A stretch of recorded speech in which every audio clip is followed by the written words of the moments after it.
विचारधारा आपके मन में चल रहा होगा, एक के मन में चल रहा होगा जो शिव भगवान में दूध चढ़ाया जा रहा है, सही है।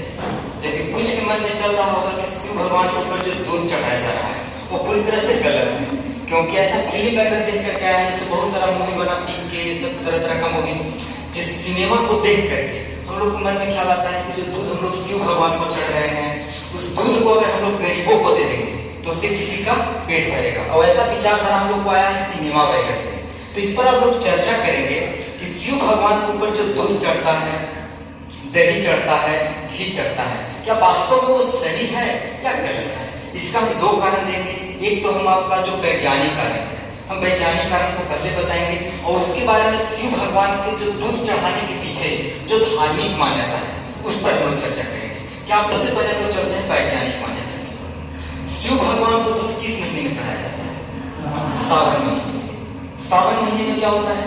बारिश होता है, ठीक है। तो हम लोग घर में जब रहते हैं तो बारिश होता है, तो हम लोग के मम्मी वगैरह से क्या कहते हैं कि जब बारिश हो रहा है, पहला बारिश का बूंद वगैरह गिरता है, तो इसमें मत खेलो, मत बाहर निकलो, क्योंकि इस हमारे वायुमंडल में बहुत से धूल वगैरह के कण मौजूद होता है, ठीक है। जो गाड़ी वगैरह से CFC निकलता है, क्लोरोफ्लोरोकार्बन, बहुत तरह का प्रदूषण होता है जो वायुमंडल में मौजूद रहता है। जब बारिश का बूंद गिरता है तो बारिश के बूंद के साथ वो जो विषैले पदार्थ होते हैं वो भी धरती पर आते हैं। और इसीलिए हमारे घरों में बड़े बुजुर्ग मना करते हैं कि जब बारिश हो, पहली बार सावन वगैरह का स्टार्टिंग होता है, तो बाहर नहीं निकलो, क्योंकि इससे तुम्हारे शरीर पर जख्म होगा, बीमार पड़ जाओगे, तरह तरह के रोग होने का संभावना रहता है। इसीलिए हमारे घर के बड़े बुजुर्ग क्या करते हैं, बाहर निकलने से बारिश में मना करते हैं। ये दरअसल सावन के महीने में होता है। और दूध किस महीने में चढ़ता है? सावन के महीने। तो जब विषैला पदार्थ धरती पर गिरता है तो घास वगैरह भी उगता है, ठीक है। तो जो गाय वगैरह हमारे होते हैं उस घास को चरेंगे, ठीक है। गाय हो चाहे भैंस हो, जो भी जानवर हो जिससे हम लोग दूध लेते हैं, वो क्या करते हैं, उस घास को खाएंगे। तो विषैला पदार्थ वायुमंडल से कहाँ आया? धरती पर, घास वगैरह पर गिरेगा, और उस घास को कौन खाएंगी? गाय, जो भी जानवर खाएंगे, जिससे दूध निकाला जाएगा। तो वो विषैला पदार्थ कहाँ चला जाएगा? दूध में चला जाएगा ना। तो जब उस विषैला पदार्थ दूध में चला जाएगा और उस दूध को हम लोग क्या करेंगे? खाएंगे, पिएंगे। तो क्या वो विषैला पदार्थ हमारे अंदर आएगा कि नहीं आएगा? आ जाएगा।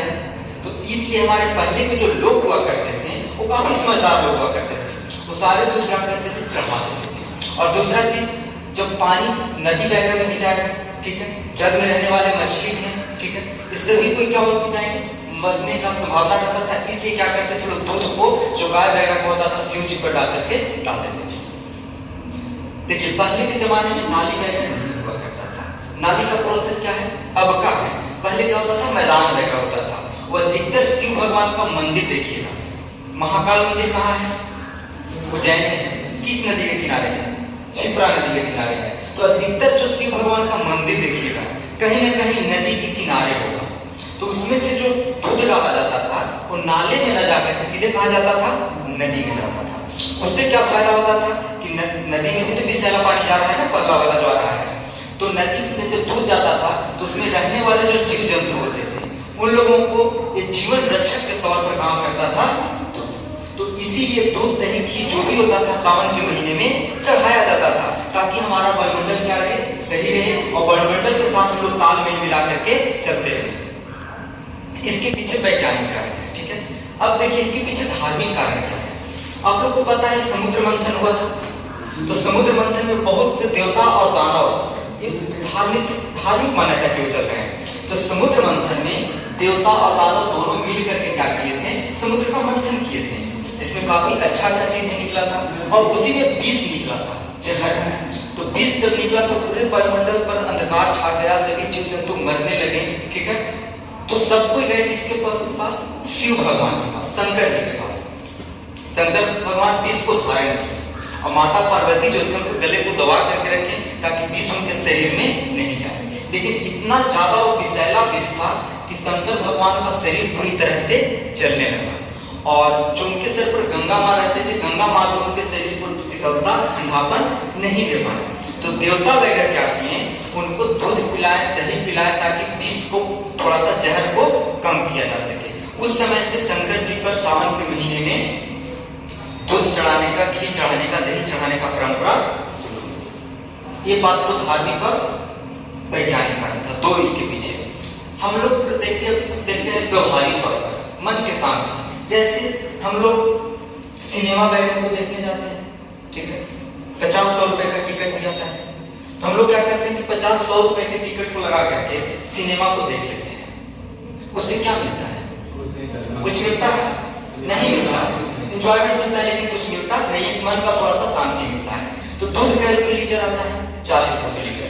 अगर हम 10 रुपए का, 20 रुपए का दूध चढ़ा भी देते हैं तो इससे बड़ा क्या दिक्कत है? कोई दिक्कत नहीं है, ठीक है। तो 10-20 रुपए का दूध चढ़ा करके अगर मन को शांति मिल रहा है तो चढ़ाने में अच्छा है। इससे हमारा वायुमंडल में जो हम बताएं वो भी सही है, पर्यावरण को संतुलित होगा। साथ ही साथ कोई धार्मिक मान्यता है, इसलिए शिव भगवान पर दूध चढ़ाना कोई गलत नहीं है। जो भी कहते हैं कि दूध बहकर नहीं चढ़ाना चाहिए, वो फिल्म वगैरह देख करके प्रभावित है। वो दरअसल धर्म के बारे में, इसके पीछे, धर्म के पीछे जो छिपा हुआ वैज्ञानिक कारण है, उसके महत्व को कभी समझ ही नहीं पाए, ठीक है। इसलिए हम लोग अज्ञानता बस फिल्म को देख लेते हैं और नारा लगाना शुरू कर देते हैं कि शिव भगवान पर दूध चढ़ाना गलत है, क्योंकि उस दूध को हम गरीबों में बांट देंगे तो कितने को पेट भर जाएगा। ये सब फिल्म को देख कर हम लोग के अंदर मन में आ गया है और कुछ भी नहीं है। इसके पीछे जो रहस्य है उसको समझने का प्रयास करना चाहिए और इसके पीछे क्या, क्यों ऐसा किया जा रहा है उसको जानिए। जब जानिएगा तो बातों को अच्छी तरीके से समझ पाइएगा। आज जो है कि टेलीस्कोप का खोज हुआ, सब कुछ का खोज हुआ, तो पता चला कि 9 ग्रह है, लेकिन हिंदू धर्म में कब से पूजा 9 ग्रह का किया जाता है। इसलिए हर किसी घर में 9 ग्रह का पूजा होता है। 2006 में प्लूटो को हटा दिया गया मान्यता, लेकिन यहाँ तो 9 ग्रह का पूजा वर्षों से होते आ रहा है। लोगों को बाद में चला कि धरती गोल है, लेकिन यहाँ के लोगों को कब से पता था भूगोल हम लोग पढ़ते आ रहे हैं, ठीक है। हम लोग घर में तुलसी का पौधा लगाया जा रहा है, बाद में पता चला कि तुलसी से तो 24 घंटा ऑक्सीजन मिलता है। पीपल को हम लोग जल चढ़ाते हैं, बाद में पता चला कि पीपल तो 24 घंटा ऑक्सीजन देता है, लेकिन हमारे धर्म में लोगों को बहुत साल पहले से ही पता था कि इसको पूजा करते आ रहे हैं लोग।